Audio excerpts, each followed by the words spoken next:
후보자의 SNS 활동에 대해서 많은 지적이 있었습니다. 저는 후보자가 평가한 전현직 대통령 4명과 7분의 정치 지도자 11명에 대해서 후보자가 써놓은 글을 가지고 분석해 보도록 하겠습니다.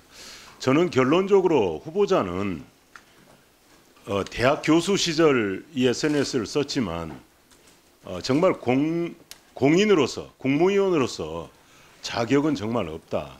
대학 교수로서도 제자들에게 부끄러운 일이다 이런 생각이 듭니다. 그리고 후보는 이 글을 통해서 생각이 다른 사람에 대한 또 분노의 욕설을 그칠 줄 몰랐습니다. 이런 마음을 가지고 과연 통일부 장관을 할 수 있을까 이런 생각이 됩니다. 화면 띄워주세요. 먼저 김영삼 대통령입니다. 여론을 따라가다가 X된 사나이가 있어요. 김영삼 대통령이 대북 정책을 여론 따라가다고 했는데 이렇게 표현했습니다. 이명박 대통령입니다. 각하란 표현 쓰고 영어로 CBA를 썼습니다. 저게 뭡니까? 그 다음 또 넘기겠습니다. 박근혜 대통령 아까 언급했기 때문에 제가 시간 전략을 위해서 넘어가겠습니다.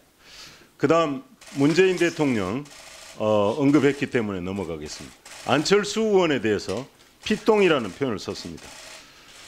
저는 이걸 보면서 후보자의 분노의 대상에는 피아가 없다. 후보자는 한때 안철수 지원 포럼에서 활동을 한 적이 있습니다.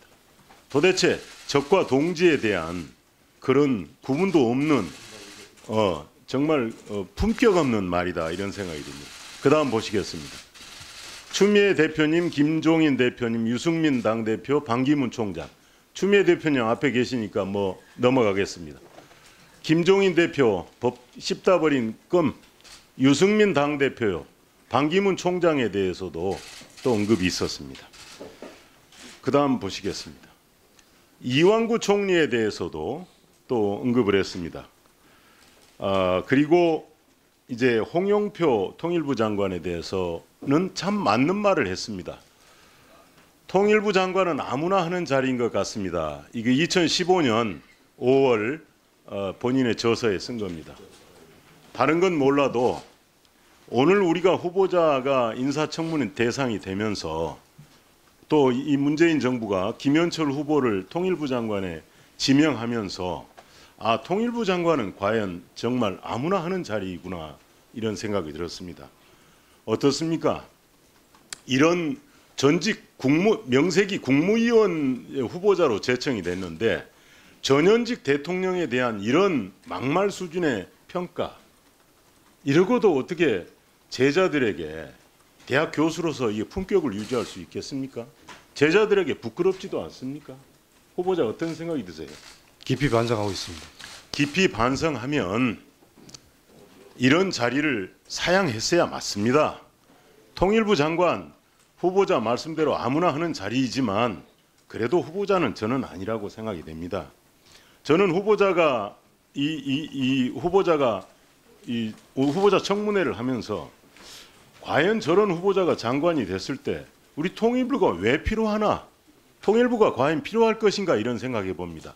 통일부 장관의 첫 번째 임무는 남남 갈등을 해소하는 것이 가장 중요한 임무입니다. 후보자 본인은 남남 갈등의 대상이 되어 있습니다. 후보자 존재 자체만으로도 지금 이런 논란이 벌어지고 있는 이런 요인을 제공하고 있습니다. 저는 정말 청문회를 해서는 안 될 우리 후보자를 역대 최악의 통일부 장관 후보자로 우리가 청문회하고 있다 이런 생각이 듭니다. 후보자의 분노는 또 계속이 됩니다. 그 다음 보시겠습니다. 후보자의 언론관입니다. 후보자 페이스북 나중에 다 폐쇄했습니다만은 저희들이 사전에 다 체크했습니다. 보수 언론에 대해서 이렇게 이야기했어요.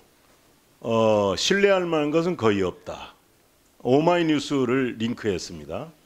보수 언론 2030 세대 정서를 과도하게 왜곡하고 있다.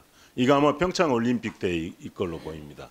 색깔론을 씌우려는 보수 언론의 프레임은 한계가 있다. 동아일보 문제 칼럼을 읽었다. 정말 엽기적이다. 돈 봉투 주려다 망신당한 것은 이명박 정부다.